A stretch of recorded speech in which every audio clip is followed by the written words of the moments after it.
அவன் உயிரே போயிருக்கு. இதான் நடந்துச்சு நான் சொல்றேன். அது இல்ல நிரூபிக்கிறதுக்கு உங்ககிட்ட ஏதாவது சாட்சி இருந்தா speak it out. Come on, tell me. இந்த அளவுக்கு உன்னை நாங்க தண்ணி குடிக்க வைப்போம்னு நீ எதிர்பார்க்கல இல்லையா? பிரதீப் சொன்ன விஷயத்தை நாம இன்னொரு வாட்டி அனலைஸ் பண்ணலாம். விக்ரம், உங்க சொந்த ஊர் எது? பொன்முடி. டவுன்ல இருந்து 6 கிலோமீட்டர் உள்ள போனோம். சோ ஒரு கிராமம். ஆமா சார். அங்க இந்த மாதிரி ஒரு ராத்திரி பிரதீப்ப மாதிரி வெளியூர் ஆளை பார்த்தா சந்தேகத்தின் அடிப்படையில நீங்க அவனை துரத்தி விட்டுருவீங்க. ஆனா அடுத்த நாள் ராத்திரி பார்த்தவன் தேடி வந்த ஒரு பொண்ணு மர்மமான முறையில செத்துருக்கான்னு ஒரு நியூஸ் வருது. இந்த நிலைமையில நீங்க என்ன பண்ணுவீங்க? வாய முடிக்கிட்டு சும்மா இருப்பீங்களா? எப்படி சார் இருப்ப? போலீஸ் கிட்ட போய் சொல்ல வேண்டாம், ஓகே.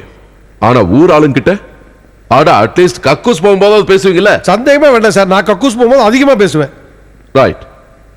அப்புறம் ஏன் பிரதீப் பார்த்ததா சொல்ற ஆளு யார்கிட்டயும் சொல்லல? போலீஸ் காதுக்கும் இந்த விஷயம் போகல, யாரோ ஒருத்தனா போன சாக்கோவுக்கும் இந்த விஷயம் தெரியல.